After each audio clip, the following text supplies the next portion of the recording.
আসসালামু আলাইকুম। প্রিয় দর্শক, আমরা গতানুগতিক অনেক রাজনৈতিক বক্তব্য শুনি। ঢালাও একটা মন্তব্য করে দেওয়া হয়, অমুক দল এত বছর ধরে দুর্নীতি করেছে, অথবা বিরোধী দল, যেমন আমরা আপনার আওয়ামী লীগ আমলে শুনতাম কোথাও কোনো আগুন টাগুন ধরলে বলা হতো এটা বিএনপি জামাত, তারা আগুন ধরিয়েছে, আগুন সন্ত্রাস করেছে, মানুষ পুড়িয়ে মারার রাজনীতি করছে। এগুলো একদম মুখস্থ ঢালাও কথাবার্তা বলা হতো। তো আমরা ভাবতাম এগুলো বোধহয় রাজনৈতিক কথা, কেবল রাজনীতিবিদরাই বোধহয় মাঠ গরম করার জন্য এই সমস্ত কথা বলে। এবং তারপর যখন আমরা আপনার হাসিনা সরকারের পতনের পর এই নতুন সরকার যখন দায়িত্ব নিল, অন্তর্বর্তীকালীন সরকার, এই সরকারের প্রধান হলেন কে? একজন আন্তর্জাতিক খ্যাতিসম্পন্ন ব্যক্তি, doctor Mohammad Yunus, Nobel laureate, হ্যাঁ, নোবেল বিজয়ী উনি। তো উনি একদিকে শিক্ষাবিদ, আরেকদিকে আন্তর্জাতিকভাবে তো ওনার একটা পরিচিতি আছে। তো উনি তো প্রথাগত রাজনীতিবিদ নন। তাহলে উনি রাজনীতির ভাষায় যখন কথা বলেন তখন না আসলে আমরা ঠিক বিভ্রান্ত হয়ে যাই। এইগুলি আমি কেন বললাম এতক্ষণ ধরে, সেই জিনিসটা একটু বলি। যেমন শনিবার যে বিশ্ব নারী দিবস ছিল, এই নারী দিবস উপলক্ষে, আন্তর্জাতিক নারী দিবস উপলক্ষে একটা সমাবেশে উনি বক্তব্য দেন। সেখানে যারা নাকি এবার পুরস্কার পেয়েছে তাদেরকে পুরস্কৃত করেন, অনেক কথাবার্তা বলেন।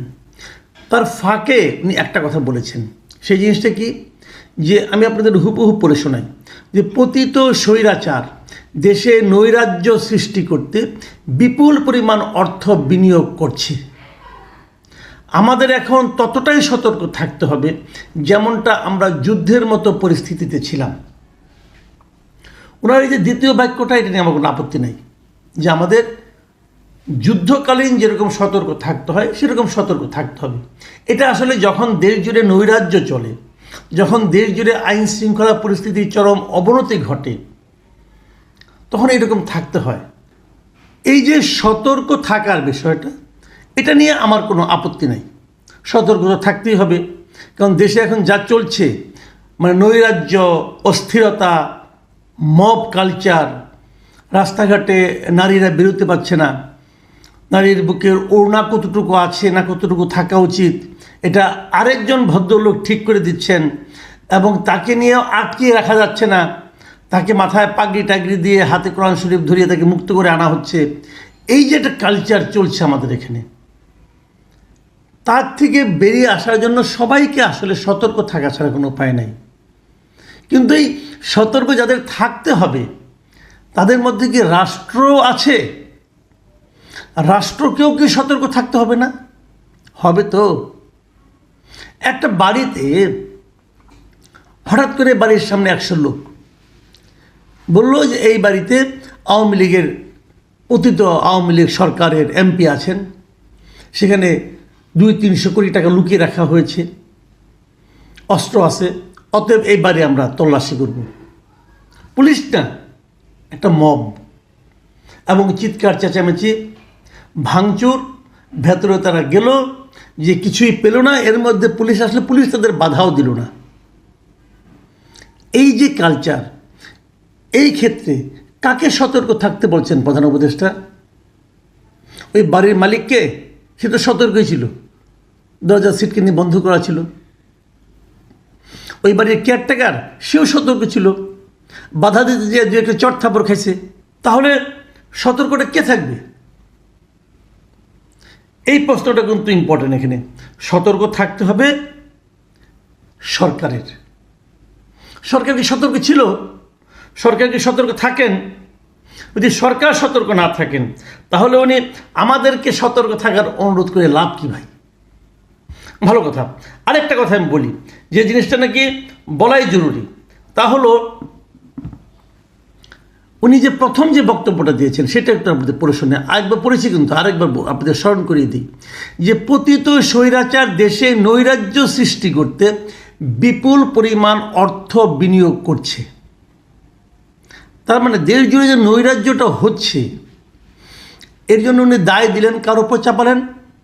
চাপালেন পতিত স্বৈরাচারের উপর, আওয়ামী লীগ সরকারের উপর। আওয়ামী লীগ যারা ছিলেন, আওয়ামী লীগের যে সরকারটা ছিল, সেই সরকারটা তো পতিত হয়ে গেছে, তারা এখন নাকি দেশ জুড়ে এই নৈরাজ্যগুলি কায়েম করছে। এটা ঠিক যে আওয়ামী লীগ প্রচুর লুটপাট করেছে, আওয়ামী লীগের কাছে প্রচুর অর্থও আছে, কোনো সন্দেহ নাই। তারা চাইলে সেই অর্থ মন্দ পথে ব্যয় করতেও পারে। নৈরাজ্য সৃষ্টি করার জন্য তারা অর্থ ব্যয় করতে পারবে না আমি তা মনে করি না, করবে না আমি তাও মনে করি না, হয়তো করবেও অথবা করছেও, আমি এটা অস্বীকার করছি না। কিন্তু আমরা যে নৈরাজ্যগুলো দেখছি, যে অপকর্মগুলো দেখছি, যে লুটপাট, যে আইনহীনতা, যে মব কালচার, মব লিঞ্চিং যেগুলো আমরা দেখছি, সেগুলোর পেছনে আওয়ামী লীগ জড়িত অথবা আওয়ামী লীগের অর্থ জড়িত, এটা কি এখনো পর্যন্ত কেউ কোথাও কোনোভাবে প্রমাণ করতে পেরেছে? যদি প্রমাণ করতে না পারে, তাহলে কিভাবে তাদেরকে দায় দেওয়া হবে, তাদেরকে দোষী সাব্যস্ত করা হবে?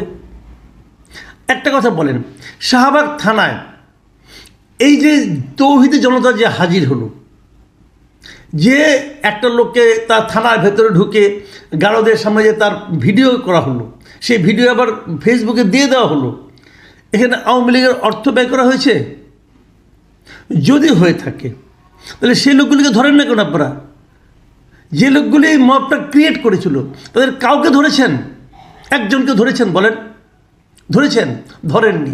যদি না ধরে থাকেন তাহলে আপনি কি করে সিদ্ধান্তে আসলেন যে এটা পতিত স্বৈরাচার অর্থ ব্যয় করে করেছে? কোন একটা ঘটনা আপনি বলেন? গত কয়েক মাসে আপনারা অন্ততপক্ষে একটা ঘটনা বললে তো হবে না, অন্ততপক্ষে 10টা ঘটনা বলতে পারা উচিত। যখন আপনি প্রধান উপদেষ্টা স্বয়ং বলছেন, তখন ওনাকে মিনিমাম 10টা ঘটনা বলা উচিত। আপনারা বলেন 2টা ঘটনা, 3টা ঘটনা বলেন যেগুলো পতিত স্বৈরাচার অর্থ ব্যয় করে করিয়েছে। দেখান, দেখাতে পারবেন? পেরেছেন? পারেননি। তাহলে ওরকম ঢালাও মন্তব্য কিভাবে করেন? অথচ 2 দিন আগে দেখলাম যে বিবিসির কাছে ইন্টারভিউতে এই প্রধান উপদেষ্টা বললেন দেশের আইন শৃঙ্খলা পরিস্থিতি অসাধারণ, ভালো আছে, কোনো খারাপ হয় নাই। যদি খারাপই না হবে তাহলে তারা অর্থ ব্যয় করছে, এটা আপনি বলেন কিভাবে? এই জায়গাগুলো নিয়েই আমাদের আপত্তি। ডক্টর ইউনূসকে আমি অনুরোধ করব, প্লিজ রাজনীতির ভাষায় কথা বলবেন না, প্রচলিত রাজনীতি, নষ্ট হয়ে যাওয়া রাজনীতির ভাষায় কথা বলবেন না। এই সমস্ত কথা আমরা আগে বহুবার শুনেছি। নিজের অযোগ্যতা ঢাকার জন্য অন্য কারো ওপর ঢালাও অভিযোগ করা, এগুলো শুনতে দেশের মানুষ আর আগ্রহী না, তারা পছন্দ করে না। আপনি একটা বড় দায়িত্ব নিয়ে ক্ষমতায় বসেছেন, আপনি যেভাবে কথা বলেন এটাকে সেন্সিবল কথাবার্তা মনে করা হয় না, মনে করা যায় না। আসলে আপনি তো কোনো দায়িত্ব নিচ্ছেন না। আপনি বলছেন আমরা দেখি, চেষ্টা করি, আমরা এই জগতের লোক ছিলাম না। তো এই জগতের লোক ছিলেন না, এই বিষয়ে জানেন না, দায়িত্ব নিতে গেলেন কেন? কারণ এখানে তো দায়িত্ব নিয়ে যদি আপনারা না পারেন, এটা তো কেবল আপনার একা ব্যর্থতা না, পুরো জাতি এতে ক্ষতিগ্রস্ত হবে। পুরো একটা জাতিকে আপনার নিজস্ব ব্যক্তিগত এক্সপেরিমেন্ট করার জন্য আপনি পুরো একটা জাতিকে কি ঝুঁকির মুখে ফেলতে পারেন? উচিত হবে? হবে না। আপনি নিজে আনারি এবং সবগুলি আনারি লোককে আপনি কালেক্ট করে নিয়ে আসছেন, এনে আনারি প্রক্রিয়া দেশ চালাচ্ছেন এবং পলিটিক্যাল লিডারের ভাষা শিখে ফেলেছেন এর মধ্যে 7 মাসে। শিখে এখন আপনি বলতেছেন যে এটা পতিত স্বৈরাচার চালাচ্ছে।